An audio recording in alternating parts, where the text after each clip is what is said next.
यह प्रश्न कानपुर से स्वामी देवरस ने पूछा है। क्या साक्षी की साधना के बिना भक्ति की साधना की जा सकती है? आओ जानते हैं साक्षी क्या है। इसको 7 बिंदुओं से हम समझने की कोशिश करेंगे कि साक्षी क्या है।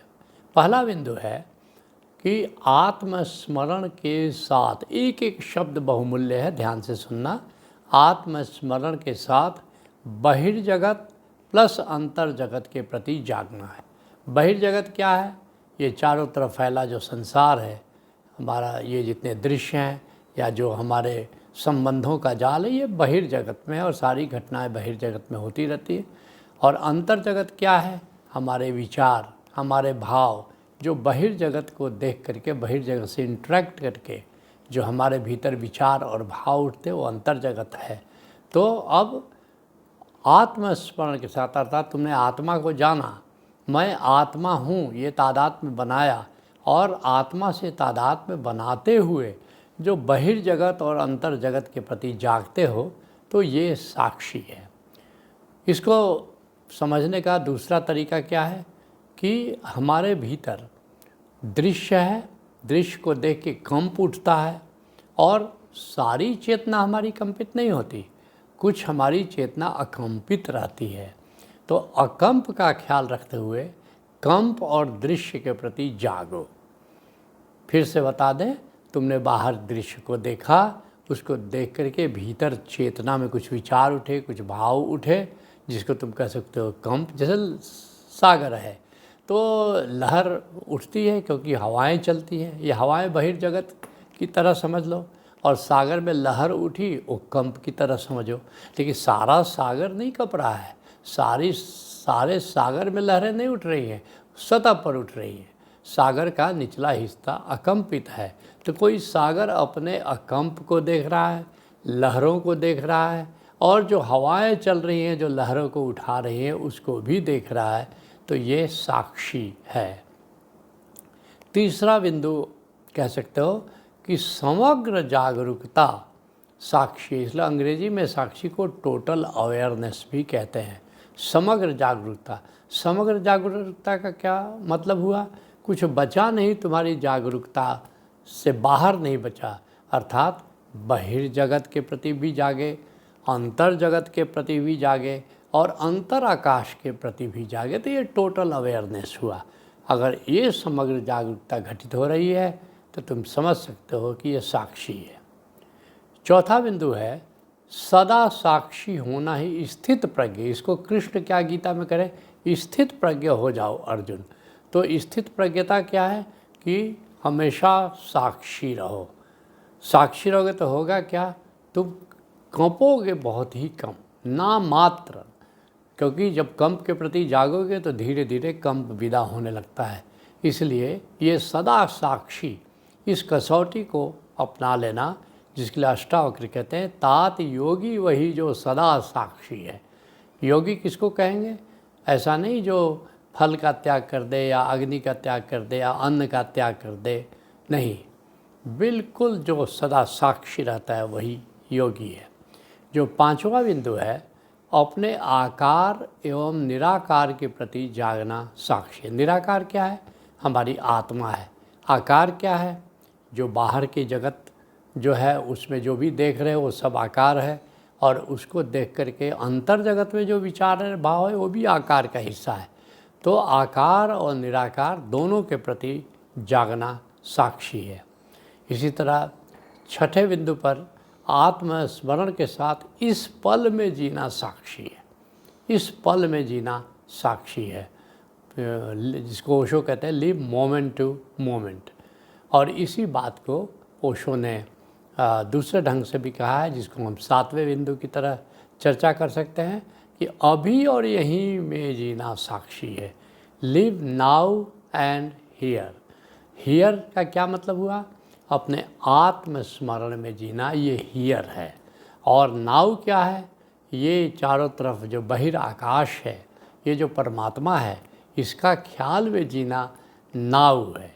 तो वो ना लिविंग नाउ एंड हियर बड़ी ऊंची छलांग है, मगर ये साक्षी का ही दोनों आयाम है। तो अब जानते हैं कि वास्तव में भक्ति क्या है फिर, क्योंकि तुम्हारे प्रश्न का संबंध भक्ति से है कि क्या साक्षी और साधना के बिना भक्ति की जा सकती है। तो इस साक्षी की साधना के बिना क्या भक्ति की जा सकती है या भक्ति की साधना की जा सकती है। तो आओ जानते हैं फिर भक्ति क्या है।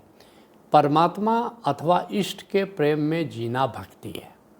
या तो तुम परमात्मा निराकार है, निर्गुण है, विराट है, अनंत है, उसके प्रेम में पड़ो, ये भी भक्ति है। और जितने जैसे भगवान विष्णु है, भगवान शिव हैं, तो ये या हनुमान हैं, जो तुम्हारे या गणेश है, जो भी तुम्हारे इष्ट हैं, उनके प्रेम में भी जीना भक्ति है। लेकिन इस आधार पर तब भक्ति के दो प्रकार हो जाते हैं, एक है गौणी भक्ति और दूसरा है पराभक्ति। तो गौणी भक्ति क्या है कि इष्ट अथवा अवतार के प्रेम में जीना, जैसा मैंने तुमको बताया।